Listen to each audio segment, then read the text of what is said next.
وہ جس کی جو بادشاہ ہے، جس کی فل اتھارٹی ہے، جو العزیز ہے، absolute and complete authority, dominance میرے اوپر کس کی ہے؟ اللہ سبحانہ و تعالیٰ کی. تو لاز بتاتے ہیں کہ دیکھو یہ لاز بادشاہ نے، وہ جس کا اختیار تم پر ہے پورے کا پورا، اب مجھے وہ لاز فالو کرنے ہیں. اور صرف رولز ہی کافی نہیں ہے، مجھے پرحکمت زندگی بھی گزارنی ہے. تو نبی کریم صلی اللہ علیہ وسلم نے الحکمت بھی سکھائی، اور حکمت آ ہی نہیں سکتی، وزڈم آ ہی نہیں سکتی جب تک الحکیم سے وزڈم نہ لی جائے. الحکیم جو ہے وہ حکمت کا، وزڈم کا سورس ہے. تو وحی الہی کے بغیر کوئی بھی انسان وائز نہیں ہو سکتا. تو جو بھی انسان ان 4 کاموں کے ذریعے سے اللہ سبحانہ و تعالیٰ کے بھیجے ہوئے اس کریکولم، اس منہج کے ذریعے سے اپنے آپ کو بہتر نہیں بنا رہا، وہ کھلی گمراہی میں ہے یا جہالت میں مبتلا ہے انسان. تو بیوٹیفل بات یہ ہے کہ اللہ سبحانہ و تعالیٰ جو الملک، القدوس، العزیز، الحکیم ہیں، انہوں نے ہمیں جو دین دیا ہے، انہوں نے جو ہمیں لائف سٹائل دیا ہے، وہ علم بیسڈ ہے، وہ نالج بیسڈ ہے. تو آپ سمجھ لیجئے کہ ایمان لانا بیسیکلی، یا قرآن مجید پڑھنا، ہائیلی ایجوکیٹڈ ہونے کے رستے پر چل پڑنا ہے. اور جو آپ اس رستے پہ آگے بڑھتے چلے جائیں گے، آپ ہائیلی ایجوکیٹڈ، اور صرف ایجوکیشن اس فارم میں نہیں آئے گی، انفارمیشن والی نہیں، وزڈم بھی ہوگی آپ کے اندر. رائٹ؟ تو اسلام ایک ایسا دین ہے جو کہ علم حاصل کرنے کا تقاضا کرتا ہے. نبی کریم صلی اللہ علیہ وسلم کو جو 4 کام دیے گئے، یہ سارے کا سارے نالج بیسڈ ہیں. رائٹ؟ تو اسلام مجھے اور آپ کو دنیا میں آنکھیں کھول کر، جان کر جینا سکھاتا ہے کہ ریالٹی جانو، پہچانو اور زندگی گزارو. رائٹ؟ اور ان 4 چیزوں میں سے کوئی ایک چیز بھی آپ omit کرتے ہیں تو آپ اصل رستے سے آف ہو جاتے ہیں، آف ٹریک ہو جاتے ہیں. اور ان 4 چیزوں کے بغیر گمراہ ہونے کے واضح چانسز ہیں. تو امیین میں رسول بھیجا اللہ سبحانہ و تعالیٰ نے، اور رسول صلی اللہ علیہ وسلم کی تعلیمات آخرین کے لیے بھی ہیں، جو بعد میں آنے والے ہیں، جو آخرین ہیں، ان کے لیے بھی ہیں. اور اللہ سبحانہ و تعالیٰ کا یہ پلان جو اس نے اپنے بندوں کے لیے پسند فرمایا، وہ کیوں نہ پسند فرمائے یا وہ کیوں نہ امپلیمنٹ کرے، وَهُوَ الْعَزِيزُ الْحَكِيمُ. تو یہ سارا پلان نہ صرف اللہ سبحانہ و تعالیٰ کی ایبسولوٹ اتھارٹی اور ڈومیننس کا پتہ دیتا ہے، اس کے علاوہ یہ بھی معلوم ہوتا ہے کہ یہ ایبسولوٹ وزڈم پر بیسڈ ہے. اور اس بات کا مجھے اور آپ کو یقین ہونا چاہیے کہ دین اسلام، قرآن مجید، رسول اللہ صلی اللہ علیہ وسلم جو کچھ لے کر آئے ہیں، وہ اس میں ایک ایک بات ایبسولوٹ وزڈم پر بیسڈ ہے.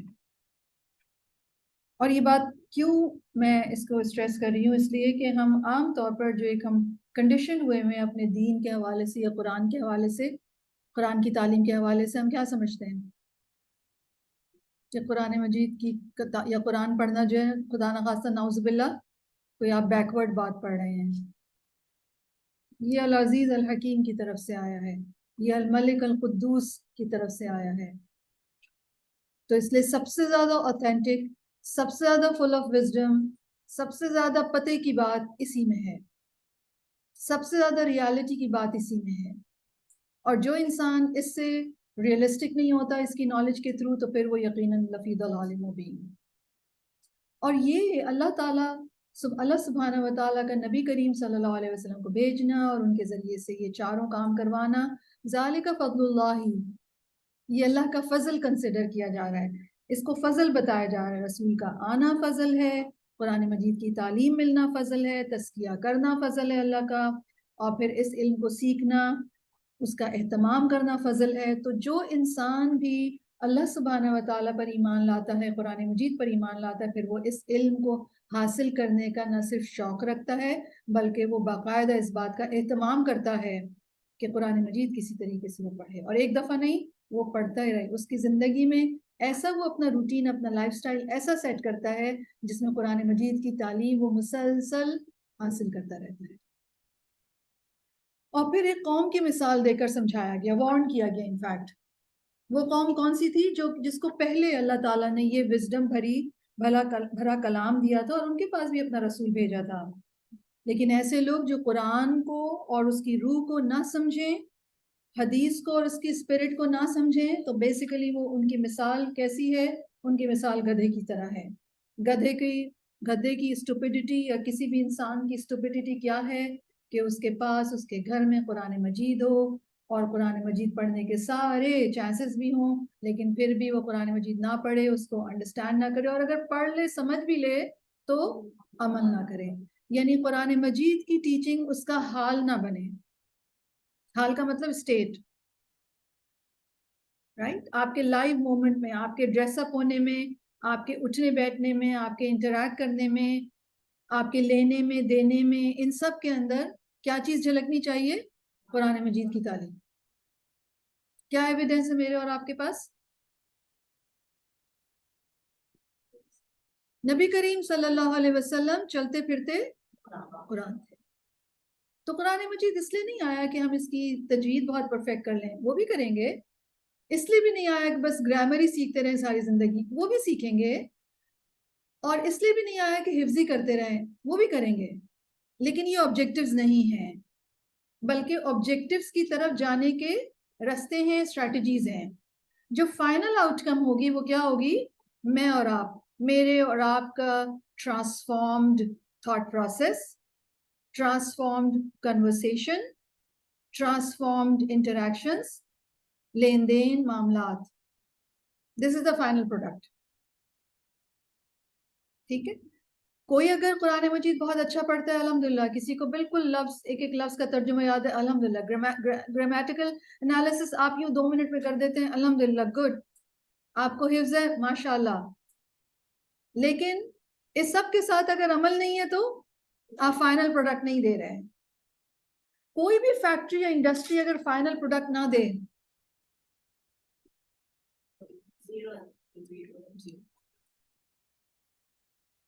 ٹھیک ہے؟ تو اس لیے ہر چیز کے اوپر کیا کرنا ہے، میں اس پہ عمل کیسے کروں؟ عمل عمل عمل. کیونکہ مجھے اور آپ کو کس لیے بھیجا گیا ہے؟ عمل کرنے کے لیے. اب آپ یہ کہہ سکتے ہیں کہ تجوید بھی تو ایک عمل ہے. جی ہے، لیکن وہ ایک اور جو فائنل جو آؤٹ کم ہونا چاہیے وہ اس کو فیسیلیٹیٹ کرنے والا عمل ہے. وہ اٹ سیلف آبجیکٹو یا پرپس نہیں ہے. ٹھیک ہے؟ تو جو لوگ قرآن مجید کو یا رسول اللہ صلی اللہ علیہ وسلم کی حدیث کو اس کی روح کے ساتھ نہ لیں، وہی ظالم ہیں. سمپل. کیونکہ اس قوم کو جو پریویس مسلمان قوم تھی، اللہ تعالیٰ نے 2 دفعہ ان کے بارے میں فرمایا کہ وہ ظالم ہیں. اور ظالم کون ہوتا ہے؟ جو کسی بھی چیز کو اس کا حق نہیں دیتا. سمپل معنی جو ظالم کی ڈیفینیشن ہے وہ کیا ہے؟ کہ چیزوں کو ان کی اصل جگہ پہ نہ رکھنا.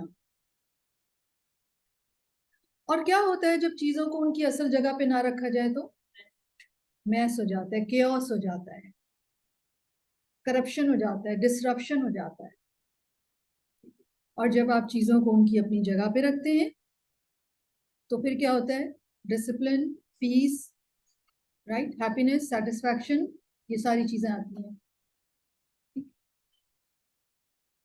پھر اللہ سبحانہ و تعالیٰ نے ایمان والوں کو خطاب فرمایا تھا، یا ایھا الذین آمنو، اے لوگو جو ایمان لائے ہو، اذا نودی للصلاۃ من یوم الجمعۃ، جب پکارا جائے نماز کے لیے جمعے کے دن تو کیا کرو؟ فاسعوا الی ذکر اللہ. اور اس آیت کے اس حصے کو ہم ایکسپلین کر رہے تھے، اس کو ڈسکس کر رہے تھے کہ فاسعوا الی ذکر اللہ، ذکر اللہ میں خطبہ بھی شامل ہے اور ذکر اللہ میں نماز بھی شامل ہے. اور میں نے آپ کو احادیث بتائی تھی جس میں باقاعدہ الذکر کا لفظ آیا ہے خطبے کے لیے، کہ فرشتے پھر وہ کھڑے رہتے ہیں دروازے پہ، اور جب امام آتے ہیں خطبہ دینے کے لیے تو وہ اپنے صحیفے لپیٹ دیتے ہیں اور یستمعون الذکر. تو ذکر سے مراد پھر خطبہ ہے. تو اس سے ہمیں معلوم یہ ہو رہا ہے کہ جمعہ جو ہے وہ ایک تعلیمی عبادت ہے جس میں نماز کے ساتھ خطبے کو جمع کیا گیا ہے. اور خطبہ بیسیکلی کیا ہے؟ ذکر، ریمائنڈر، یاد، تعلیم. اور ذکر کی مجلسیں جو ہوتی ہیں جن میں اللہ سبحانہ و تعالیٰ کا ذکر ہوتا ہے، اس میں فرشتے حاضر ہوتے ہیں اور ڈھانپ لیتے ہیں. تو نہ صرف یہ کہ خطبہ ذکر ہے، بلکہ جہاں جہاں اللہ سبحانہ و تعالیٰ کا ذکر ہو رہا ہے، اللہ کے دین کی تعلیمات دی جا رہی ہیں، احادیث کی تعلیم ہو رہی ہے، اللہ سبحانہ و تعالیٰ کا ذکر ہے، آخرت کی یاد ہے، یہ ساری چیزیں ذکر میں انکلوڈڈ ہیں. تو ذکر کا لفظ ہمارے دین میں ایک بہت وسیع معنی رکھتا ہے. تسبیح بھی کرنا بھی ذکر ہے، لیکن اگر میں آپ کے ساتھ بیٹھ کر اللہ کی باتیں کروں، اللہ کی شان بتائیں، ایک دوسرے کو اللہ کی قدرت بتائیں، تو یہ بھی کیا ہوگا؟ ذکر ہے اپنے الفاظ میں. ٹھیک ہے، ایک تو رسول اللہ صلی اللہ علیہ وسلم نے ہمیں الفاظ سکھائے ہیں، قرآن مجید میں الفاظ سکھائے گئے ہیں، لیکن اگر ہم اپنے الفاظ میں بھی اللہ سبحانہ و تعالیٰ کی بڑائی، کبریائی، اللہ کی تعریف کر رہے ہیں، اللہ کی پاکی بیان کر رہے ہیں، تو وہ ہمارے اپنے الفاظ بھی ذکر کہلائیں گے. تو خطبہ بھی ذکر ہے، اور اس کے علاوہ اور بھی چیزیں، انفیکٹ نماز کو بھی ذکر کہا گیا ہے، اور اللہ کا ذکر جو ہے یہ سب سے بڑی چیز ہے. ابو سعید خدری کہتے ہیں کہ رسول اللہ صلی اللہ علیہ وسلم نے فرمایا، جب جمعے کا دن آتا ہے تو فرشتے مسجد کے دروازوں پر بیٹھ جاتے ہیں اور لوگوں میں سے درجہ بدرجہ آنے والوں کا ثواب لکھتے رہتے ہیں. کسی کا ثواب اونٹ صدقہ کرنے کے برابر، کسی کا ثواب گائے صدقہ کرنے کے برابر، اور کسی کا ثواب بکری صدقہ کرنے کے برابر، اور کسی کا ثواب مرغی صدقہ کرنے کے برابر، اور کسی کا ثواب ایک چڑیا صدقہ کرنے کے برابر، اور کسی کا ثواب ایک انڈا صدقہ کرنے کے برابر. پھر جب مؤذن اذان دیتے ہیں تو امام منبر پر تشریف لاتے ہیں تو فرشتے صحیفے لپیٹ دیتے ہیں اور مسجد میں داخل ہو کر غور سے ذکر سننے لگتے ہیں. طویت السر ودخل المسجد ویستمعون الذکر. یستمعون کا مطلب کیا ہوتا ہے؟ غور سے سننا. تو اس دوسری حدیث میں بھی، ایک حدیث میں نے آپ کو لاسٹ ویک بتائی تھی، کہ دوسری حدیث میں بھی خطبے کے لیے ذکر کا لفظ ہے.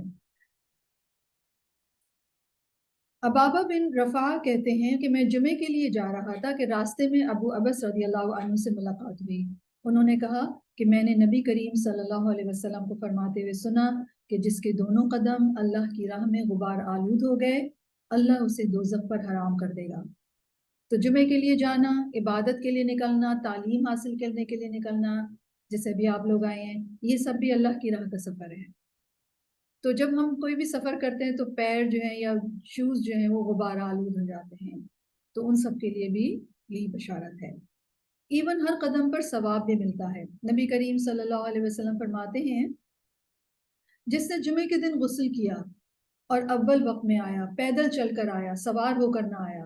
اور بہت دفعہ ایسا ہوتا ہے کہ گاڑی پر اگر آپ جائیں بھی تو پارکنگز بہت دور ملتی ہیں، تو وہاں سے پھر آپ واک کر کے آتے ہیں. تو اگر کوئی پیدل چل کر آیا، امام سے قریب ہو کر توجہ سے خطبہ سنا اور خطبے کے دوران کوئی فضول حرکت نہ کی، اسے ہر قدم کے بدلے 1 سال کے روزے اور اس کے قیام کا ثواب ملے گا. تو اس سے اندازہ ہوتا ہے کہ ہمارے دین میں جو ایک کلیکٹیو عبادت ہے، جیسے جمعے کے دن سب لوگ اکٹھے ہوتے ہیں، اس کی بہت فضیلت ہے. نماز تو بہت مختصر سی ہے، لیکن فضیلت کس بنا پر ہے؟ خطبے کی بنا پر. عورتوں کے اوپر فرض نہیں. جب ان کے پاس فرض نہیں ہے تو آف کورس اگر وہ کبھی جائیں گی تو یقیناً اللہ کی شان سے یہی امید ہے کہ ثواب ملے گا، لیکن ان کے اوپر فرض ہی نہیں ہے. تو جو چیز فرض نہیں ہے اس کو ہم اپنے اوپر فرض نہیں کر سکتے. ہمیں اگر اللہ تعالیٰ نے فرض نہیں کیا اور ہمیں کہا ہے کہ ہم گھر میں بیٹھ کے پڑھیں تو ہمارے لیے وہ افضل ہے. ٹھیک ہے. تو مسلمان جب اکٹھے ہوتے ہیں اور عبادت کے لیے اکٹھے ہو رہے ہیں اور پھر خطبہ سن رہے ہیں، تو اکیلے کہیں بیٹھ کر عبادت کرنا اور کچھ اللہ کا ذکر سننا ایک بالکل different state of the heart ہوتی ہے. لیکن جب آپ سب کے ساتھ مل کر جب اللہ سبحانہ و تعالیٰ کا ذکر سنتے ہیں یا کرتے ہیں، عبادت کرتے ہیں، تو اس میں آپ کی اسٹیٹ کچھ اور ہوتی ہے. ٹھیک ہے، فرق پڑ جاتا ہے، کیونکہ ہم ایک دوسرے کی انرجیز، ہم ایک دوسرے کی انسپریشنز سے ہم افیکٹ ہوتے ہیں، اور جب ہم اکٹھے ہو کے کوئی کام کر رہے ہوتے ہیں تو اس میں آف کورس انرجی انسپریشن جو ہے وہ ملٹیپلائی بھی ہو جاتی ہے. سیدنا موسیٰ علیہ السلام نے اپنے بھائی سیدنا ہارون کے لیے اللہ تعالیٰ سے نبوت مانگی تھی. اور کیوں مانگی تھی؟ انہوں نے فرمایا تھا کہ اشتد بھی ازری کئی نسبحک کثیرا ونذکرک کثیرا، تاکہ ہم دونوں مل کر خوب آپ کی تسبیح کریں اور خوب آپ کا ذکر کریں. تو جب 2 لوگ ذکر کرتے ہیں تو ذکر ملٹیپلائی ہو جاتا ہے، رائٹ. تو تسبیح کے بعد ذکر کا انہوں نے کہا سیدنا موسیٰ نے، تو کوئی بھی ذکر جو کہ علمی لیول کا ہو، تعلیمی ہو، ڈسکشن ہو رہا ہو، وہ بھی اللہ کا ذکر شمار ہوتا ہے. ٹھیک ہے. ابو سعید خدری کہتے ہیں کہ نبی کریم صلی اللہ علیہ وسلم نے فرمایا، جو آدمی ایک دن میں 5 امور پر عمل کرے گا اللہ تعالیٰ اسے جنت والوں میں لکھ دیں گے۔ وہ 5 کام کیا ہیں؟ مریض کی تیمارداری، جنازے میں شریک ہونا، دن کا روزہ رکھنا، جمعے کے دن نماز کے لیے نکلنا، اور غلام آزاد کرنا۔ آف کورس اب غلام تو نہیں ہے، لیکن اگر کوئی بہت مشکل میں پھنسا ہوا ہے انسان، اس کی مدد کر دی جائے، اس کو کوئی راہ دکھا دی جائے، یا بہت دفعہ کچھ لوگ جب بہت پریشان ہوتے ہیں تو ان کو اپنے مسئلے کا سولوشن نظر نہیں آ رہا ہوتا، یا ان کو کام کرنے کی ضرورت ہوتی ہے کہ کوئی ان کو کام کر دے، کوئی ان کو پرسکون کر دے تاکہ وہ بہتر طریقے سے سوچ سکیں، تو پھر ایسے میں کسی شخص کی اس طرح سے مدد کر دی جائے یا اس کے مسئلے کو حل کرنے میں اس کو فیسیلیٹیٹ کر دیا جائے۔ جی، نبی کریم صلی اللہ علیہ وسلم فرماتے ہیں کہ جو آدمی ایک دن میں 5 امور پر عمل کرے گا اللہ تعالیٰ اسے جنت والوں میں لکھ دیں گے۔ وہ 5 کام ہیں: مریض کی تیمارداری کرنا، جنازے میں شریک ہونا، دن کا روزہ رکھنا، جمعے کے دن نماز کے لیے نکلنا، اور غلام آزاد کرنا۔ جمعے کی تیاری کے حوالے سے بھی ہمیں رسول اللہ صلی اللہ علیہ وسلم کی انسٹرکشنز ملتی ہیں۔ جمعے کی تیاری میں جو سب سے پہلی چیز ہے وہ ہے غسل، شاور لینا، رائٹ؟ اور یہ بہت اہم ترین ہے۔ کچھ کے نزدیک، کچھ اسکالرس کے نزدیک یہ واجب ہے، اور کچھ اسکالرس کے نزدیک یہ مستحب ہے۔ تو جو شخص جمعے کے دن فجر کے بعد غسل کر لے گا طلوع فجر کے بعد، تو اس کا وہ غسل جمعے کے دن کے لیے کافی ہو جائے گا، چاہے وہ جنابت ہی کا غسل کیوں نہ کر رہا ہو۔ جمعے کے دن وضو کرنا بھی اچھا ہے، اگر کسی کے کو جلدی ہے یا بہت سردی ہے، ٹائم نہیں رہا ہے تو وضو کر لے، پھر وہ بھی اچھا ہے، لیکن غسل کرنا افضل ہے۔ گو کہ وضو صفائیس کر جائے گا، لیکن جمعے کے دن صفائی میں مبالغہ کرنا افضل ہے، یعنی اچھی طرح ڈیٹیلڈ صفائی کرنی چاہیے یا زیادہ صفائی کرنی چاہیے۔ نبی کریم صلی اللہ علیہ وسلم فرماتے ہیں جو شخص جمعے کے دن غسل کرے، اچھی طرح سنوار کر وضو کرے اور بہترین لباس پہنے، اللہ نے اس کی قسمت میں گھر والوں کی جو خوشبو لکھی ہے وہ لگائے، پھر جمعہ پڑھنے آئے، لغو کام نہ کرے، 2 آدمیوں کے درمیان نہ بیٹھے، تو اس جمعے اور دوسرے جمعے کے درمیان پورے ہفتے کے گناہ معاف ہو جائیں گے۔ اس کے علاوہ مسواک کرنا بھی جمعے کے دن افضل ہے۔ نبی کریم صلی اللہ علیہ وسلم فرماتے ہیں کہ یہ عید کا دن ہے، یعنی جمعے کے لیے فرمایا، جو اللہ نے مسلمانوں کے لیے مقرر کیا ہے، لہٰذا جو شخص جمعہ پڑھنے آئے اسے چاہیے کہ غسل کر کے آئے، خوشبو موجود ہو تو اس میں سے لگائے، اور تم پر مسواک کرنا لازم ہے۔ مسواک کیا ہے؟ سب کو پتہ ہے نا؟ اوکے۔ اس کے علاوہ اچھا لباس پہننا، نبی کریم صلی اللہ علیہ وسلم فرماتے ہیں کہ اگر ممکن ہو تو جمعے کے لیے اپنے کام کاج کے کپڑوں کے علاوہ 2 کپڑے اور بنا رکھنے میں کیا حرج ہے؟ یعنی اگر آپ روزمرہ والے کپڑے نہ پہنے بلکہ ویکلی والے کوئی کپڑے، جیسے ایسے کپڑے جو آپ جمعے کے دن پہن سکیں، تھوڑے سے ذرا بہتر جو نئے نظر آئیں، تو وہ اگر یہ اچھے ہوں تو وہ پہن لیے جائیں۔ نبی کریم صلی اللہ علیہ وسلم فرماتے ہیں جو شخص جمعے کے دن غسل کرے، اچھے کپڑے پہنے، اور اگر اس کے پاس خوشبو ہو تو وہ لگائے، یعنی مست نہیں ہے، فرض نہیں ہے، لیکن اگر ہے تو لگا لے، پھر جمعے کے لیے جائے، لوگوں کی گردنیں نہ پھلانگے۔ یا کیا مطلب؟ یعنی مسجد کے بھی کچھ ایٹیکیٹس ہیں، اس میں اگر لوگ بیٹھے ہوئے ہیں تو آپ ان کے اوپر سے نہیں جا سکتے، جہاں آپ کو جگہ مل رہی ہے آپ بیٹھ جائیں۔ پھر نوافل پڑھے جس قدر اللہ نے اس کے لیے لکھ دیے ہیں، پھر جب امام نکل آئے تو خاموشی اختیار کرے، یہاں تک کہ اپنی نماز سے فارغ ہونے تک کوئی بات نہ کرے، تو یہ اس جمعے اور پچھلے جمعے کے تمام گناہوں کا کفارہ ہے۔ اور سیدنا ابو ہریرہ اگلے 3 دن بھی شامل کرتے اور فرماتے کہ بے شک ایک نیکی کا اجر 10 گنا ہے، تو وہ کہتے تھے 10 دن کے یعنی کہ گناہ معاف ہو جائیں گے۔ اسی طرح آئل کرنا بالوں کو، نبی کریم صلی اللہ علیہ وسلم فرماتے ہیں کہ جو شخص جمعے کے دن غسل کرے، جس قدر ممکن ہو پاکیزگی حاصل کرے اور اپنے تیل میں سے تیل لگائے یا اپنی گھر کی خوشبو میں سے خوشبو لگائے۔ اور اس حوالے سے مسجد کی طرف جلدی نکلنا پسندیدہ ہے، کیونکہ جب امام نکل آتے ہیں خطبہ دینے کے لیے تو پھر فرشتے اپنے جو رجسٹرز ہوتے ہیں وہ ریپ کر دیتے ہیں، تو پھر نام لکھنا بند ہو جائے، ٹھیک ہے؟ تو اس لیے پریفریبل یہی ہے کہ ارلی جایا جائے جمعے کے لیے۔ اس کے علاوہ جمعے کے دن جو ایک بہت امپورٹنٹ عمل ہے وہ ہے کثرت سے درود پڑھنا۔ نبی کریم صلی اللہ علیہ وسلم فرماتے ہیں کہ جمعے کے دن اور جمعے کی رات کو، یعنی جمعرات کو مغرب سے اگلا دن شروع ہو جاتا ہے، تو وہ رات اور پھر جمعے کا سارا دن مغرب تک کے۔ نبی کریم صلی اللہ علیہ وسلم فرماتے ہیں جمعے کے دن اور جمعے کی رات کو کثرت سے مجھ پر درود پڑھا کرو، اور جو شخص بھی مجھ پر ایک دفعہ درود پڑھتا ہے اللہ تعالیٰ اس پر 10 رحمتیں نازل فرماتے ہیں۔ اوس بن اوس کہتے ہیں کہ نبی کریم صلی اللہ علیہ وسلم نے فرمایا بے شک تمہارے افضل دنوں میں سے جمعے کا دن ہے، اسی دن آدم علیہ السلام پیدا کیے گئے، اسی دن ان کی روح قبض کی گئی، اسی دن سور پھونکا جائے گا اور اسی دن لوگ بے ہوش ہوں گے، اس لیے اس دن مجھ پر کثرت سے درود بھیجا کرو کیونکہ درود مجھ پر پیش کیا جاتا ہے۔ تو ایک اسپیشل ڈے ہے جس میں نبی کریم صلی اللہ علیہ وسلم کو ہم درود کا تحفہ بھیج سکتے ہیں۔ اس کے علاوہ سورۃ الکہف پڑھنا، نبی کریم صلی اللہ علیہ وسلم فرماتے ہیں جو شخص جمعے کے دن سورۃ الکہف پڑھے تو اس کے لیے دوسرے جمعے تک کے نور روشن رہتا ہے۔ تو دن میں کوئی بھی وقت ہم پڑھ سکتے ہیں مغرب سے پہلے پہلے تک کے۔ تو اللہ سبحانہ و تعالیٰ فرماتے ہیں یا ایھا الذین آمنوا اذا نودی للصلاۃ من یوم الجمعۃ فاسعوا الی ذکر اللہ۔ تو ایک تو یہ حکم ہے کہ اللہ کے ذکر کی طرف دوڑو، اور ہم نے ذکر کو ایکسپلین کیا۔ ناؤ وذروا البیع، اور چھوڑ دو خرید و فروخت۔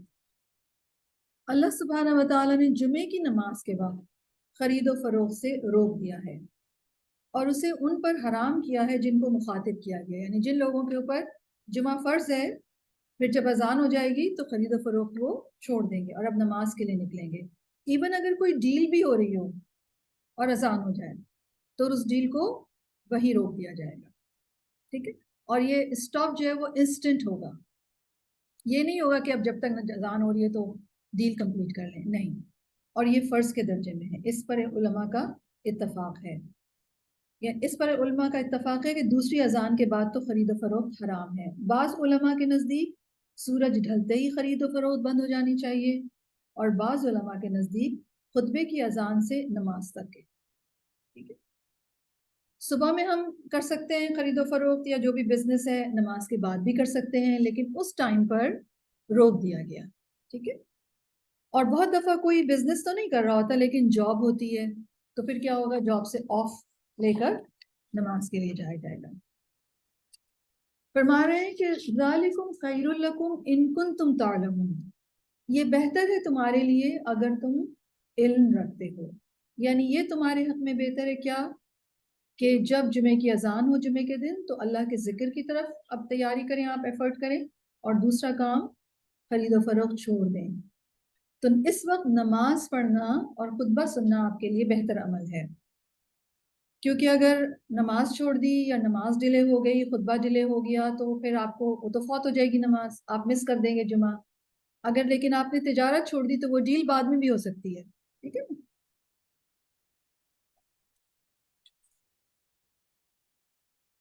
اہل ایمان کی صفت اللہ سبحانہ و تعالیٰ نے قرآن مجید میں یہ بتائی ہے کہ جب ان کو اللہ کی طرف یا عبادت کی طرف بلایا جاتا ہے تو پھر کوئی اور چیز انہیں انگیج نہیں کرتی۔ سورۃ النور میں اللہ تعالیٰ فرماتے ہیں رجال لا تلہیہم تجارت ولا بیع عن ذکر اللہ و اقام الصلاۃ و ایتاء الزکاۃ یخافون یوما تتقلب فیہ القلوب والابصار، وہ مرد جنہیں اللہ کے ذکر سے، نماز قائم کرنے اور زکوٰۃ دینے سے نہ کوئی تجارت غافل کرتی ہے اور نہ ہی خرید و فروخت، وہ اس دن سے ڈرتے ہیں جس دن دل اور نظریں یا آنکھیں الٹ پلٹ کی جائیں گی یا الٹ پلٹ ہو جائیں گی۔ اور ہم دیکھتے ہیں کہ نبی کریم صلی اللہ علیہ وسلم کا بھی یہی طریقہ تھا کہ وہ گھر میں ہوتے تھے اور جو ہی اذان ہوتی تھی نبی کریم صلی اللہ علیہ وسلم فوراً نماز کی طرف متوجہ ہو جاتے تھے۔ سیدہ عائشہ رضی اللہ عنہا جو کہ نبی کریم صلی اللہ علیہ وسلم کی زوجہ محترمہ ہیں، ان سے پوچھا گیا کہ نبی کریم صلی اللہ علیہ وسلم اپنے گھر میں کیا کرتے تھے، تو بی بی عائشہ رضی اللہ عنہا نے فرمایا کہ نبی کریم صلی اللہ علیہ وسلم اپنے گھر کے کام کاج کرتے تھے، گھر والوں کی خدمت میں ہوتے، اور جب نماز کا وقت ہوتا تو سب کچھ چھوڑ کر مسجد چلے جاتے تھے۔ تو ہم انسان بیک وقت دو چیزوں کے درمیان ہیں، ایک طرف ہماری دنیا کے میٹرز ہیں، کام ہیں، اور دوسری طرف دین ہے۔ اور ٹینڈنسی کیا ہوتی ہے ہم انسانوں کی کہ ہم ایک کام کی طرف جب جاتے ہیں تو اس میں انوالو ہو جاتے ہیں، رائٹ؟ تو سورۃ الجمعہ میں بیسیکلی مجھے اور آپ کو یہی پرفیکٹ بیلنس سکھایا گیا ہے کہ جب نماز کا وقت آ جائے تو اب سب چھوڑ کے نماز کے لیے آ جاؤ، اور اگلی آیت میں ہم دیکھیں گے کہ جب نماز ختم کر لو تو پھر اب اپنے کاموں کے لیے واپس چلے جاؤ۔ تو دنیا کے کام بھی ضروری ہیں اور اللہ سبحانہ و تعالیٰ کی عبادت بھی ضروری ہے۔ مینلی ہمیں ٹائم مینجمنٹ سکھائی گئی کہ جس کام کا جو وقت ہو اس کو پرائرٹی دینا، دراصل یہی وزڈم ہے، اور یہی چیز جو ہے وہ ثواب لے کے آتی ہے۔ جب عبادت کا وقت ہے، تقاضا عبادت کا کیا جا رہا ہے، تو عبادت پرائرٹی ہے، رائٹ؟ اور جب دنیا کی ضروریات آپ کو بلا رہی ہیں، عبادت کا وقت نہیں، اللہ نے کال نہیں کیا آپ کو، نماز ختم ہو چکی ہے، اب دنیا کی ضروریات آپ کو فلفل کرنی ہے، معاش ہے، کام ہے، لوگوں کی نیڈ کو فلفل کرنا ہے، تو پھر وہ کریں گے ہم۔ اسی طرح دین کی خدمت کے لیے جب بلایا جائے گا تو دین کی خدمت کے لیے جائیں گے، پڑھنے کے لیے بلایا جائے گا، پڑھانے کے لیے بلایا جائے گا، تو پھر وہ کام کیا جائے گا، رائٹ؟ اور جب بچے، شوہر، گھر اور یہ ساری ذمہ داریاں ہوں گی تو پھر ان ذمہ داریوں کو دیکھا جائے گا۔ تو اللہ سبحانہ و تعالیٰ نے ہمیں یہ جو نماز کے ٹائمنگز دیے ہیں اور ان میں جو احکامات دیے ہیں، نبی کریم صلی اللہ علیہ وسلم کا جو طریقہ ہے وہ ہمیں یہی سکھاتا ہے کہ جس وقت جو کام اس کو پرائرٹی دی جائے، اور جب وہ کام ختم ہو گیا تو اب آپ اپنے دوسرے کاموں کو پرائرٹی دیں، اور اس طریقے سے اپنی زندگی کو ایک بیلنسڈ طریقے سے گزاریں۔ نہ ہم سے یہ تقاضا کیا گیا ہے کہ ہم دنیا چھوڑ دیں، اور نہ ہی ہم سے یہ ایکسپیکٹ کیا گیا ہے کہ ہم عبادت چھوڑ دیں، یعنی سارا وقت دنیا میں ہی لگا دیں، یہ بھی نہیں کہا گیا ہے۔ دونوں ہی کام ہیں ہمارے، اور ہوتا یہ کہ اللہ سبحانہ و تعالیٰ نے دنیا میں ہماری بہت ساری فزیکل، ایموشنل، سوشل ضروریات رکھی ہیں، فائنینشیل، ٹھیک ہے نا، لیکن اس کے ساتھ ساتھ ہماری اسپرچول نیڈز بھی ہیں جو کہ عبادت سے فلفل ہوتی ہیں، رائٹ؟ اور عبادت ویسے تو اگر آپ اللہ کی خاطر کر رہے ہیں، اللہ سبحانہ و تعالیٰ کے طریقے پر کر رہے ہیں، نبی کریم صلی اللہ علیہ وسلم کی سنت کے مطابق کر رہے ہیں، تو وہ دنیا کے کام بھی عبادت بن جائیں گے، لیکن ہمیں فارمل عبادت کرنے کا بھی حکم دیا گیا ہے، اور وہ فارمل عبادت 5 اوقات دن کے نماز کے، فرض نمازیں۔ تو اپنی فرض نمازیں جب اللہ سبحانہ و تعالیٰ ہمیں بلا لیں، اذان ہو جائے، تو ہم سب کو، ہم خواتین کو بھی، جمعے کے دن کی تو چلیں وہ مرد حضرات کے حوالے سے بات ہے، لیکن اوور آل جو پرنسپل ہمیں سمجھ میں آ رہا ہے کہ جب فرض نماز کا وقت ہو جائے تو پرائرٹی کیا ہوگی؟ فرض نماز کی ادائیگی۔ ہم یہ نہیں کر سکتے کہ میں سارے پہلے کام کر لوں پھر آرام سے نماز پڑھوں گی، نہیں، آپ پہلے کیا کریں؟ سب سے پہلے نماز پڑھ لیں، اور اس میں اگر بچے چھوٹے ہیں یا اب بچے بڑے بھی ہیں، لیکن ایسا وقت ہے کہ جو کلیش کرتا ہے فیملی اور عبادت کے ٹائمنگز کو، تو اس میں کیا کرے انسان؟ ایٹ لیسٹ فرض پڑھ لے پہلے، اور پھر سنتیں اگر آپ نماز کے وقت میں ہی لیٹر پارٹ میں بھی پڑھ لیں گے تو دیٹس فائن، ایٹ لیسٹ آپ کی فرض کی ادائیگی ہوگی۔ اسی طرح آپ کہیں جا رہے ہیں اور آپ کو اب نماز کا وقت اگر ہو گیا ہے تو فرض پڑھ کر نکلیں، سنتیں تو گاڑی میں بھی پڑھ لیں گے آپ۔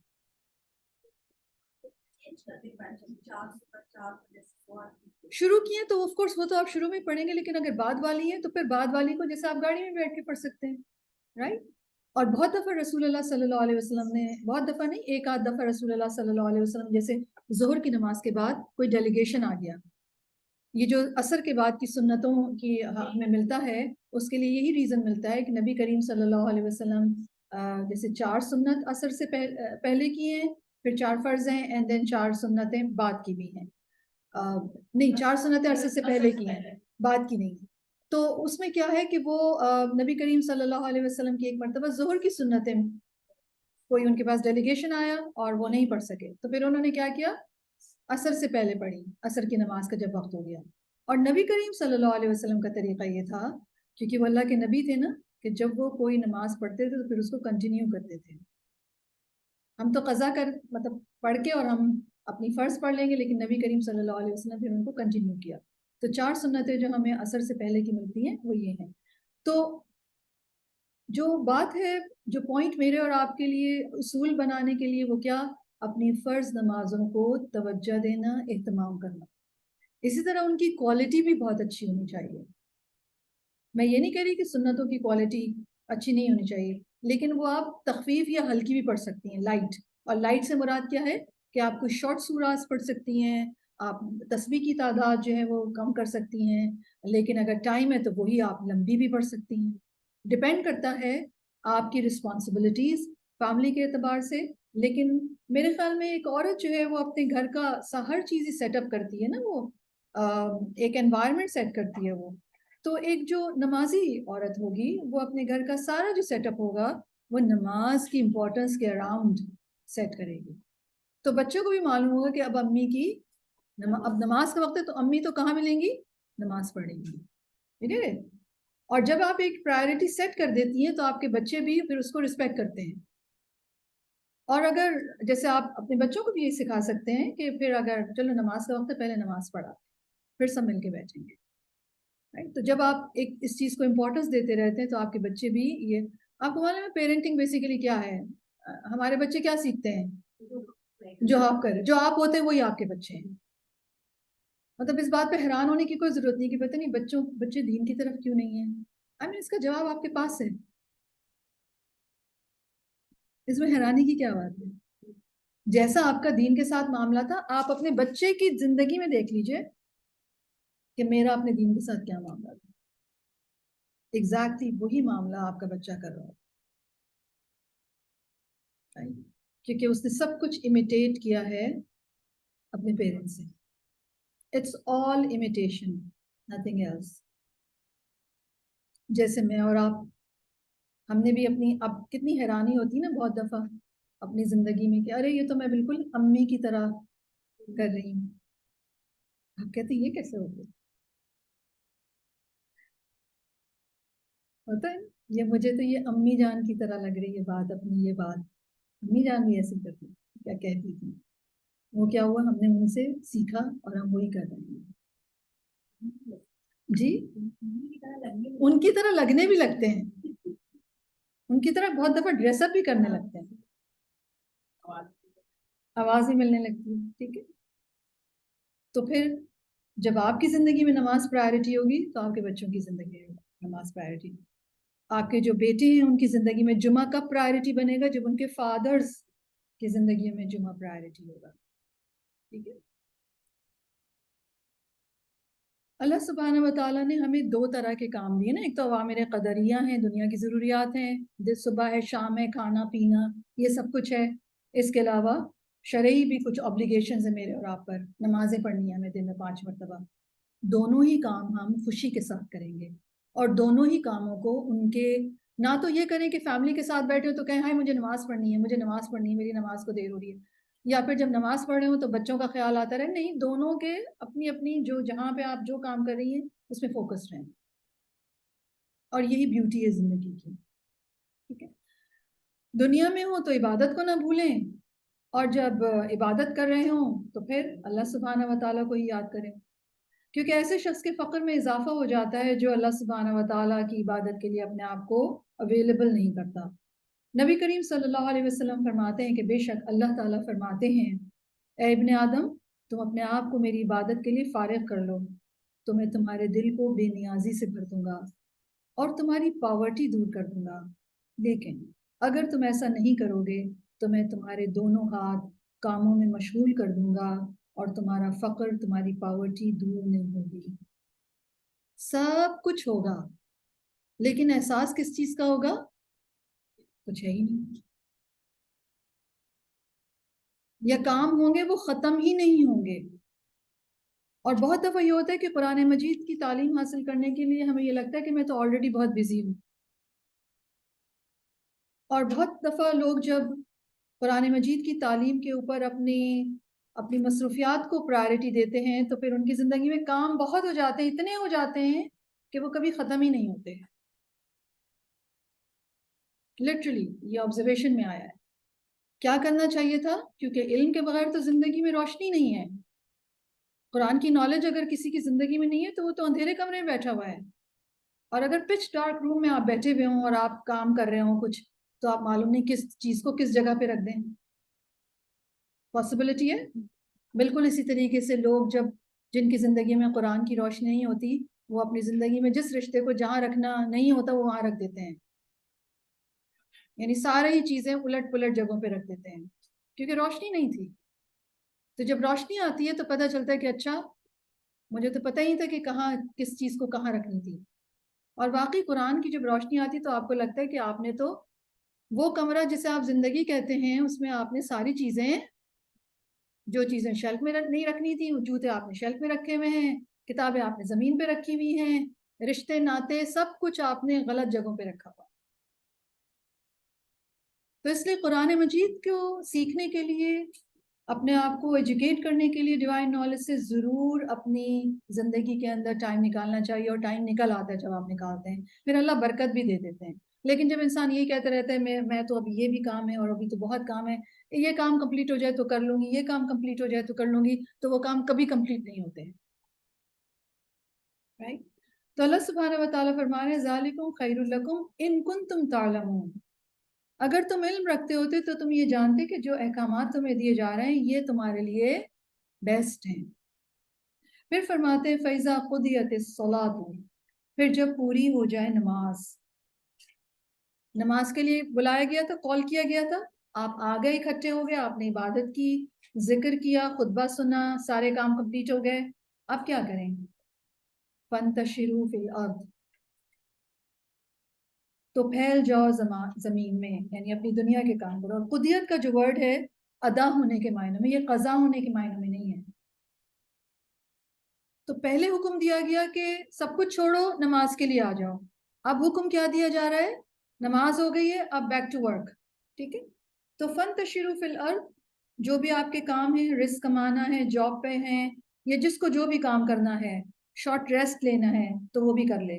سیدنا انس رضی اللہ عنہ فرماتے ہیں کہ ہم جمعے کے دن صبح نکلتے اور جمعے کی نماز کے بعد قیلولہ کرتے، اور جمعے کے بعد ہی ہم لنچ کرتے، اور اس زمانے میں جمعہ ارلی ہوا کرتا تھا، رائٹ؟ سہل کہتے ہیں ہم نہ تو قیلولہ کرتے تھے نہ دوپہر کا کھانا کھاتے مگر جمعے کے بعد، تو ریسٹ کرنا ہے تو ریسٹ کر لیں، لنچ کرنا ہے لنچ کر لیں، کام کرنا ہے کام کر لیں۔ فَانْتَشِرُوا فِي الْأَرْضِ، اسپریڈ ہو جاؤ، مسجد میں ہی نہیں بیٹھے رہو، نماز ختم ہو گئی ہے، ٹھیک ہے؟ اور کیا کرو؟ وَابْتَغُوا مِن فَضْلِ اللَّهِ، پہلا کام کیا تھا؟ فَانْتَشِرُوا فِي الْأَرْضِ، نماز کے بعد۔ دوسرا کام حکم دیا جا رہا ہے وَابْتَغُوا مِن فَضْلِ اللَّهِ، اللہ کے فضل میں سے اپنا شیئر تلاش کرو، اور اللہ کا فضل کیا ہے؟ اللہ کا رزق، وہ بزنس جو روک دیا تھا ری اوپن کر لو۔ اور دوسرا معنی کیا گیا اللہ کے فضل کا کہ خیر کے کام کرو، جمعے کے دن نیکی کے اور بھی کام کرو، کوئی بیمار ہے اس کو آپ وزٹ کر سکتے ہیں، اللہ نہ کرے کوئی جنازہ ہے، میل ملاقات ہے، صلہ رحم کے رشتوں کو وزٹ کر سکتے ہیں۔ اسی طرح گروسری اگر کرنی ہو وہ بھی کی جا سکتی ہے، شکار کرنا ہو، کیونکہ جیوز جو تھے وہ سیٹرڈے کے دن جو ان کی عبادت کا دن تھا اس دن شکار پر پابندی تھی، لیکن مسلمانوں کے اوپر ایسی کوئی پابندی نہیں ہے، ٹھیک ہے؟ بزنس کرنا ہے بزنس کر لیجئے، کوئی اور کام کرنا ہے آپ کر لیجئے، اجازت ہے، اللہ کے فضل میں سے تلاش کر لو۔ اور تیسرا کام وَاذْكُرُوا اللَّهَ كَثِيرًا، اور ذکر کرو اللہ کا کثرت سے، یعنی اللہ کا ذکر صرف مسجد میں ہی نہ چھوڑا ہو، دروازہ نہیں، کمپارٹمنٹس نہیں ہیں، یاد رکھیے، بلکہ ایک دوسرے کے ساتھ دونوں سرکلز جو ہیں وہ کہیں نہ کہیں مرج بھی ہوتے ہیں، رائٹ؟ تو چاہے خرید و فروخت کر رہے ہوں، بزنس کر رہے ہوں، جاب پہ ہوں، تیمارداری کے لیے گئے ہیں، دعوت پہ گئے ہیں، خاندان میں ملنے گئے ہیں، ان سارے کاموں کو کرتے ہوئے ان ساری ٹائمنگ میں اللہ کا ذکر کثرت سے کرتے رہو۔ نبی کریم صلی اللہ علیہ وسلم فرماتے ہیں جس شخص نے بازار میں داخل ہوتے وقت کہا لا الہ الا اللہ وحدہ لا شریک لہ لہ الملک ولہ الحمد وہو علی کل شیء قدیر، تو اللہ تعالیٰ اس کے لیے 10 لاکھ نیکیاں لکھ دیتے ہیں اور 10 لاکھ برائیاں مٹا دیتے ہیں۔ تو آخرت اکاؤنٹ میں 10 لاکھ نیکیاں آ گئی اور 10 لاکھ برائیاں مٹ گئی۔ کب؟ جب آپ بازار میں انٹر ہو رہے ہوں اور اس وقت آپ یہ کہہ دیں کیا؟ لا الہ الا اللہ وحدہ لا شریک لہ لہ الملک ولہ الحمد وہو علی کل شیء قدیر۔ کیوں؟ کیونکہ مارکیٹ پلیس جو ہے وہ غفلت کی جگہ ہے، ایسے موقع پر اللہ سبحانہ و تعالیٰ کو یاد رکھنا یہ بہت بڑا امتحان ہوتا ہے، آپ چاروں طرف سے ٹیمپٹ ہو رہے ہوتے ہیں۔ اسی طرح جاب کر رہا ہے کوئی انسان تو پاسبلٹی ہے کہ وہ کام کر رہا ہے، بزی ہے، انگیج ہو گیا ہے، تو اس وقت پھر اللہ سبحانہ و تعالیٰ کا ذکر کرنا۔ اسی طرح ایک خاتون جو ہے گھر میں، ایک لیڈی آف دا ہاؤس جو ہے، وہ چاروں طرف ہر ایک کو اس کی ضرورت ہوتی ہے، ٹھیک ہے؟ تو اپنے سب کاموں میں اس طرح نہیں گم ہو جانا چاہیے کہ آپ اللہ تعالیٰ کو یاد ہی نہ کریں۔ اور خاص طور پر بازار پوری طرح ڈسٹریکٹ کر دیتا ہے مجھے اور آپ کو. اس وقت اللہ سبحانہ و تعالیٰ کا ذکر کرنا بہت بڑے اجر کا باعث ہے. مجاہد کہتے ہیں بندہ اس وقت تک کثرت کے ساتھ اللہ کا ذکر کرنے والوں میں سے نہیں ہو سکتا جب تک کہ کھڑے بیٹھے اور لیٹے ہر حال میں اللہ کا ذکر نہ کرے. یعنی تینوں پوزیشنز یا جو بھی ہمارے ڈفرینٹ پوزیشنز ہیں ان میں اللہ کا ذکر جب انسان کرتا ہے تو یہ ایکچولی کثرت سے ذکر کرنا ہے. اور خاص طور پر جمعے کے دن کے آخری حصے میں قبولیت کی گھڑی ہوتی ہے دعا کی. اس وقت اللہ کا ذکر کرنا عبادت کرنا یہ بہت ضروری ہے. بعض اسلاف یا جو ہمارے سلف صالحین جو کہ نیک لوگ گزرے ہیں وہ کہتے ہیں کہ ہم نے اس دوران جو دعا بھی مانگی وہ ایز اٹ از قبول ہوئی. انس بن مالک کہتے ہیں کہ نبی کریم صلی اللہ علیہ وسلم نے فرمایا جمعے کے دن اس گھڑی کو جس میں دعا کی قبولیت کی امید کی جاتی ہے عصر سے لے کر سورج ڈوبنے تک کے درمیان تلاش کرو. تو پھر عصر سے لے کر مغرب تک کم از کم بازار تو نہ جائے انسان انلیس کوئی اللہ نہ کرے ایمرجنسی ہو. عبداللہ بن سلام کہتے ہیں کہ رسول اللہ صلی اللہ علیہ وسلم تشریف فرما تھے تو میں نے ان سے عرض کیا کہ یا رسول اللہ ہم اللہ کی کتاب تورات میں پاتے ہیں کہ جمعے کے دن ایک ایسی گھڑی ہے کہ اس وقت جو کوئی مومن بندہ نماز پڑھتا ہے اور اللہ سے کچھ مانگتا ہے تو اللہ تعالیٰ اس کی حاجت پوری فرما دیتے ہیں. تو عبداللہ بن سلام کہتے ہیں کہ رسول اللہ صلی اللہ علیہ وسلم نے میری طرف اشارہ فرمایا اور پوچھا یا گھڑی سے بھی کم. میں نے کہا آپ نے سچ فرمایا یہ ایک گھڑی سے بھی کم ہے. یعنی بہت ہی چھوٹی سی ونڈو کھلتی ہے ایکسیپٹنس کی. گھڑی ایک لمحہ ایک منٹ سے بھی کم رائٹ کوئی سیکنڈ ہوتا ہوگا اللہ عالم. نبی کریم صلی اللہ علیہ وسلم نے فرمایا کہ ایک گھڑی سے بھی کم. عبداللہ بن سلام کہتے ہیں میں نے پوچھا کہ وہ کون سی گھڑی ہے تو رسول اللہ صلی اللہ علیہ وسلم نے فرمایا یہ دن کی آخری گھڑی ہے.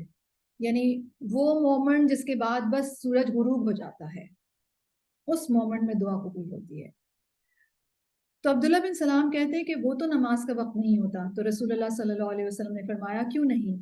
بندہ مومن جب نماز پڑھ کر بیٹھتا ہے اور وہ نماز کے علاوہ کسی اور وجہ سے نہیں رکا ہوتا تو وہ نماز ہی میں ہوتا ہے. یعنی آپ نے عصر کی نماز پڑھی اور آپ پھر اس کے بعد دعائیں پڑھنے بیٹھ گئے تو جب تک کہ اگلی نماز کا وقت آئے گا تو آپ کو آپ کی جو اسٹیٹ ہے یہ جس میں آپ ذکر کر رہے ہیں دعائیں کر رہے ہیں آپ کو نماز کی حالت میں ہی آپ کو لکھا جائے گا کہ آپ نماز کی حالت میں ہیں. کیونکہ آپ بس کس بات کا انتظار کر رہے ہیں اذان کا اگلی اذان کو اور نماز کا رائٹ. تو تلاوت کرنا اذکار کرنا دعائیں کرنا اور پھر وہ دعائیں کرنا جن کی ہمیں شدید ضرورت ہے اور عام طور پر ہم اس بات کے متلاشی رہتے ہیں کہ دعا قبول ہو جائے. تو جمعے کے دن مغرب کی نماز سے پہلے لاسٹ جو مومنٹ ہوتا ہے اس وقت تو یوزولی لوگ بہت دیر سے دعائیں مانگ رہے ہوتے ہیں پھر جب مغرب کا وقت آنے لگتا ہے تو کھڑے ہو جاتے ہیں اٹھ جاتے ہیں. تو یہ نہ کریں. اذان سنیں اذان کا جواب دیں یعنی اذان تک وہیں بیٹھے رہیں. وضو بھی اگر کرنی ہے کیونکہ بہت دفعہ یہ ہوتا ہے کہ ہم کہتے ہیں کہ اب بس وضو کر لیتے ہیں تاکہ ہم وقت پہ نماز پڑھ لیں تو بیٹھے رہیں جب تک کہ دعائیں کرتے رہیں جب تک کہ اذان نہ ہو جائے. اذان کا جواب دیں پھر دعا کریں اور پھر اٹھ کر وضو کریں. جی جی سیدنا ابو ہریرہ کہتے ہیں کہ رسول اللہ صلی اللہ علیہ وسلم نے فرمایا یقیناً جمعے کے دن میں ایک ایسی گھڑی ہے کہ کوئی مسلمان اللہ سے کسی خیر کا سوال کرتے ہوئے اس کی موافقت نہیں کرتا مگر اللہ اسے وہی خیر عطا کر دیتے ہیں. فرمایا یہ ایک چھوٹی سی گھڑی ہے یعنی چند لمحے ہیں جو کھلتے ہیں اور دعا قبول ہو جاتی ہے رائٹ. تو یہ ایک جمعے کے دن کی ایک اسپیشیالٹی ہے. یہ ایک بہت اچھی بات ہے کہ ہم اس وقت کو ایک طرح سے اپنا می ٹائم بنا لیں اور اس میں بیٹھ کے جو بھی دعائیں کرنی ہیں وہ کریں. اور اگر آپ بہت بزی ہیں آپ سارا وقت عصر کے بعد نہیں نکال سکتے کوئی بات نہیں. آپ جو 5-10 منٹ پہلے بیٹھ جائیں مغرب سے ٹھیک ہے نا دعائیں کرنے کے لیے اللہ کا ذکر کرنے کے لیے تو انشاءاللہ تعالیٰ بہت ساری دعائیں جو ہیں اس وقت قبول ہوں گی. تو فرمایا جا رہا ہے کہ جب نماز ادا ہو جائے پوری ہو جائے تو زمین میں پھیل جاؤ اللہ کے فضل میں سے تلاش کرو اور اللہ کا ذکر کثرت سے کرو. کیوں؟ لعلکم تفلحون تاکہ تم فلاح پاؤ. تو زمین میں نکل کر نماز پڑھنے کے بعد دنیا کے کام کاج کرنا اللہ کو یاد کرنا اس دوران بیسیکلی یہ فلاح اور سکسیس کے سائنز ہیں. تو جمعے کا دن پوری چھٹی کا دن نہیں ہے. کام کا دن بھی ہے، آپ جمعے سے پہلے بھی کام کر سکتے ہیں، جمعے کی نماز کے بعد بھی. اور اس سے ہمیں یہ بھی پتہ چلتا ہے کہ ہمارے دین میں بیکار رہنے اور ذمہ داریوں سے بھاگنا پسندیدہ نہیں ہے. پوری چھٹی نہیں دی اللہ تعالیٰ نے، فرمایا پہلے بھی کام کرو، عبادت کرو، سب سے ملے جلو، اور پھر جا کر پھر کام کرو، اور پھر جب مغرب کا وقت آنے لگے تو پھر بیٹھ کے دعائیں کرو. اور یہ جتنے بھی کام کر رہے ہیں اس میں اللہ سبحانہ و تعالیٰ کو انسان یاد کرتا رہے. رائٹ. جمعے کے دن کے حوالے سے جو ایک سوال آتا ہے وہ یہ کہ جمعے کے دن کی مبارکباد دی جائے. جمعے کے دن کی مبارکباد یہ ایک ایسا کام ہے جو صحابہ کرام نے بھی نہیں کیا، نہ رسول اللہ صلی اللہ علیہ وسلم نے کیا. تو دین یا نیکی کا کام صرف وہی ہے جو نبی کریم صلی اللہ علیہ وسلم نے بتایا، کیا، یا ان کے صحابہ کرام نے کیا.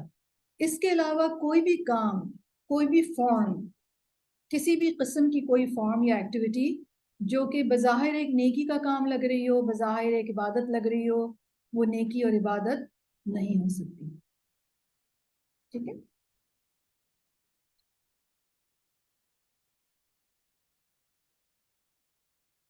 تو یہاں پر ان آیات میں ہم نے دیکھا کہ اللہ سبحانہ و تعالیٰ نے جمعے کی نماز کا ذکر کیا، اور جمعے کی نماز جیسے کہ میں نے عرض کیا کہ ایک تعلیمی عبادت ہے اور اس کا ایک پورا پروٹوکول ہے. تو وہ پروٹوکول یہاں پر بتا دیا گیا، اور اس سے ہمیں یہ بھی معلوم ہو رہا ہے کہ ہمارے دین میں وقت کی پابندی کرنا بھی پسندیدہ ہے، بلکہ وقت کی پابندی کرنا سکھایا گیا ہے. ٹھیک ہے. اسی لیے فرمایا گیا کہ جب اذان ہو تو چھوڑ دو سب کچھ، یعنی you have to be punctual for your نماز. اسی طریقے سے علم حاصل کرنے کے لیے بھی اسکالرز یہ کہتے ہیں کہ اپنی دنیا کے کام چھوڑ کر وقت کی پابندی کے ساتھ علم حاصل کرنا ضروری ہے. اور یہاں پر نوٹ کیجیے گا اس آیت میں جو آیت ابھی ہم نے پڑھی ہے، فَانْتَشِرُوا یہ صیغہ امر ہے، وَابْتَغُوا یہ بھی صیغہ امر ہے، اور وَاذْكُرُوا یہ بھی صیغہ امر ہے. تو یہ نہ سمجھیں کہ صرف مسجد میں بیٹھ کر عبادت ہوگی.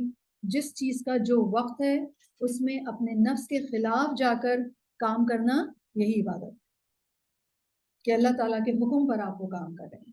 رائٹ.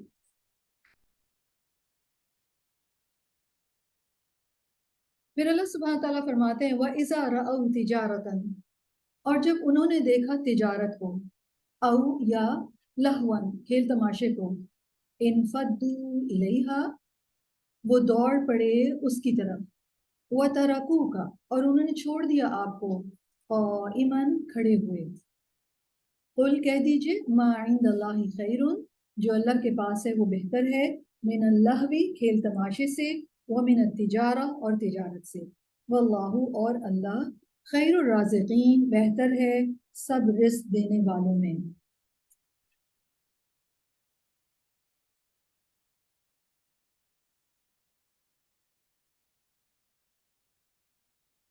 اس آیت کے بیک ڈراپ میں ہمیں ایک واقعہ ملتا ہے جس بنا پر یہ آیت کا نزول ہوا. جابر بن عبداللہ کہتے ہیں کہ جمعے کے دن ایک تجارتی قافلہ کیراوان جو تھا وہ سامان لے کر آیا، جبکہ اس وقت ہم نبی کریم صلی اللہ علیہ وسلم کے ہمراہ خطبہ جمعہ میں تھے. تو اس تجارتی قافلے کی آوازیں سن کر 12 آدمیوں کے علاوہ سب لوگ وہ چیزیں خریدنے کی طرف دوڑ پڑے. تو اس پر اللہ سبحانہ و تعالیٰ نے یہ آیت نازل فرمائی.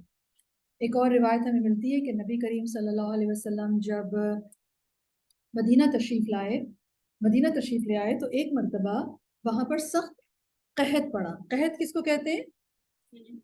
کہ چیزیں نہیں مل رہی، اسکیرسٹی ہو گئی، شارٹیج ہو گئی، فوڈ شارٹیج جس کو آپ کہہ سکتے ہیں. تو وہاں کی جو لوکل مارکیٹ تھی اس میں کھانے پینے کی چیزیں نایاب ہو گئیں. تو اس زمانے میں ایک بزنس مین تھے داہیہ کلبی، وہ سیریا جاتے اور وہاں سے آٹا، گیہوں، زیتون کا تیل وغیرہ لے کر آتے اور مدینے کے بازاروں میں فروخت کا اعلان کرنے لگتے. اور طریقہ کار یہ ہوتا تھا جب بھی کوئی کیراوان اس طریقے سے کھانے پینے کی چیزیں لے کر آتے تو جب شہر میں انٹر ہوتے تو طبل بجوایا جاتا تھا، اور تاکہ لوگوں کو پتہ چل جائے، یہ اعلان ہوتا تھا کہ اناؤنسمنٹ ہوتا تھا کہ یہ اس طریقے سے چیزیں آئی ہیں کھانے پینے کی، تو جو لوگ خریدنا چاہتے ہیں وہ آ جائیں. تو ایک بار جمعے کا دن تھا، نبی کریم صلی اللہ علیہ وسلم خطبہ دے رہے تھے اور اس وقت شارٹیج تھی کھانے پینے کی چیزوں کی، اور اسی وقت طبل کی آوازیں آنے لگیں. لوگ خطبہ چھوڑ کر اس کی طرف دوڑ پڑے، کیونکہ کیا ڈر تھا کہ اگر شروع میں نہ پہنچے تو چیزیں ختم ہو جائیں گی. اور پھر چیزیں خریدنے کے لیے اگلے ہفتے کا انتظار کرنا پڑے گا۔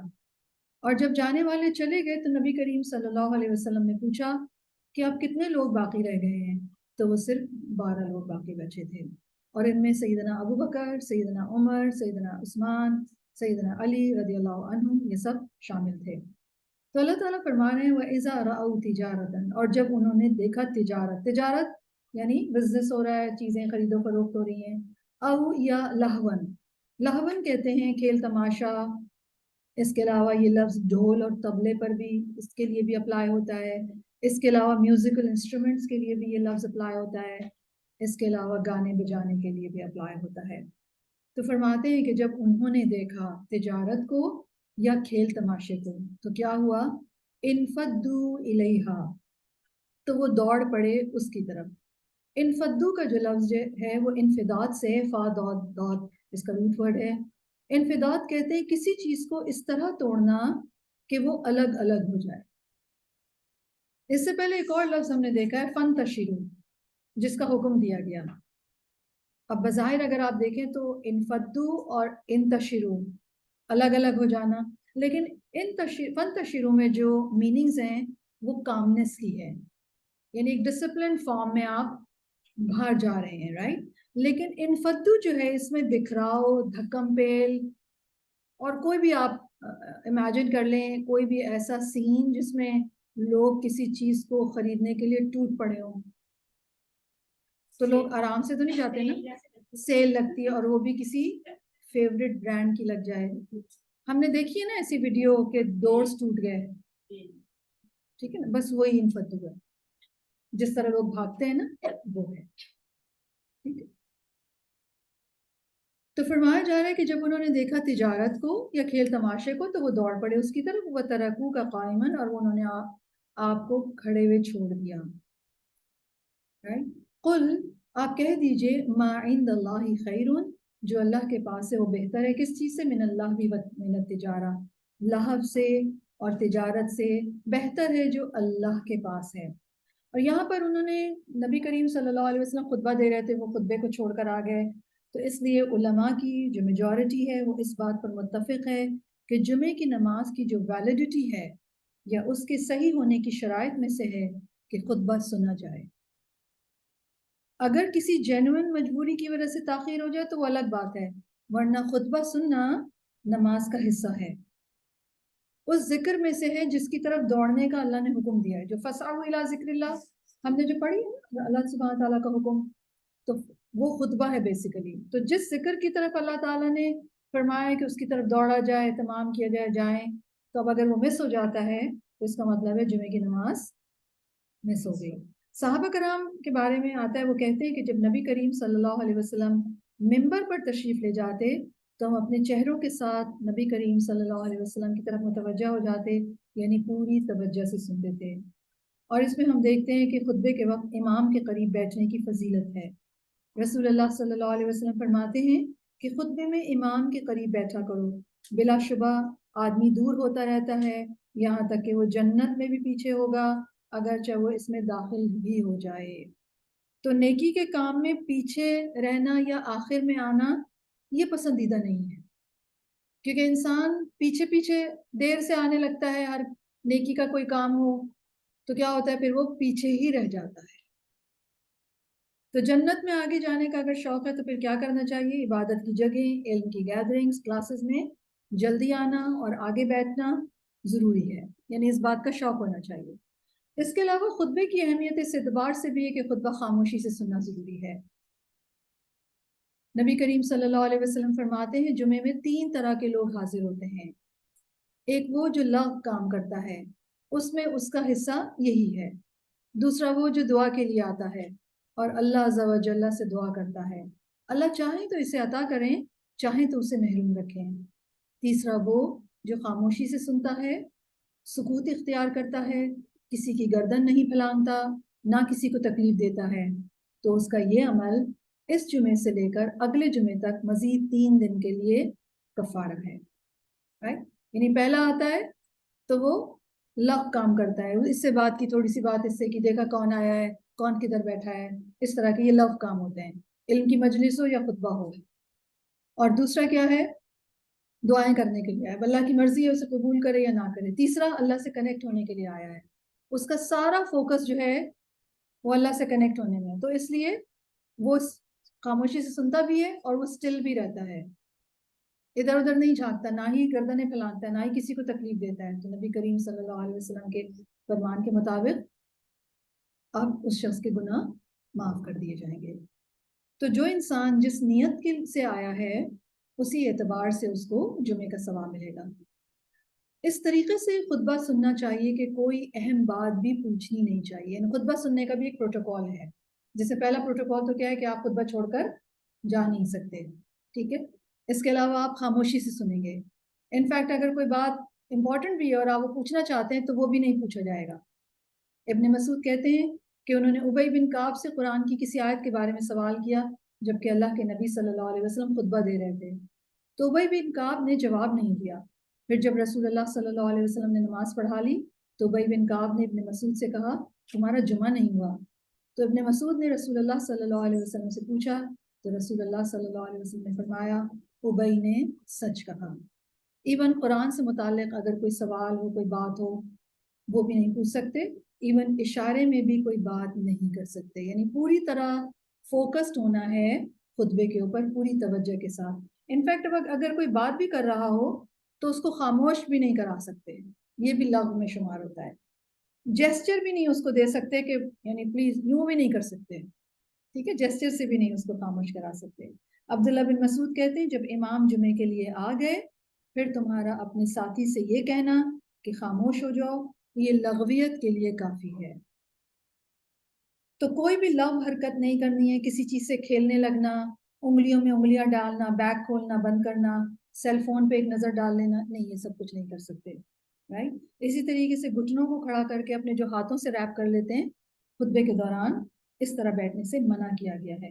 اور اگر کوئی ڈوز آف ہونے لگے تو نبی کریم صلی اللہ علیہ وسلم فرماتے ہیں کہ اگر جمعے کے دن کسی کو مسجد میں اونگ آنے لگے تو اس کو اپنی اس جگہ کو دوسری جگہ سے تبدیل کر لینا چاہیے، یعنی اپنی جگہ چینج کر لیں، لیکن اپنے آپ کو ریفریش کرنے کے لیے یہ نہ ہو کہ پوری اچھی طرح ایک ڈوز لے کے اٹھ جائیں، یعنی پورا ایک سو کے ایک نیپ لے کے اٹھ جائیں، نہیں، آپ فوراً اپنی جگہ چینج کر لیں۔ تو یہ جمعے کے خطبے کے پروٹوکول ہیں، انشاءاللہ تعالیٰ اس کو ہم کنٹینیو کریں گے جو اللہ سبحانہ و تعالیٰ نے اس آیت میں فرمایا ہے۔ آج کے لیے ہم اتنا ہی رکھتے ہیں، اللہ سبحانہ و تعالیٰ سے ہم دعا کر لیتے ہیں۔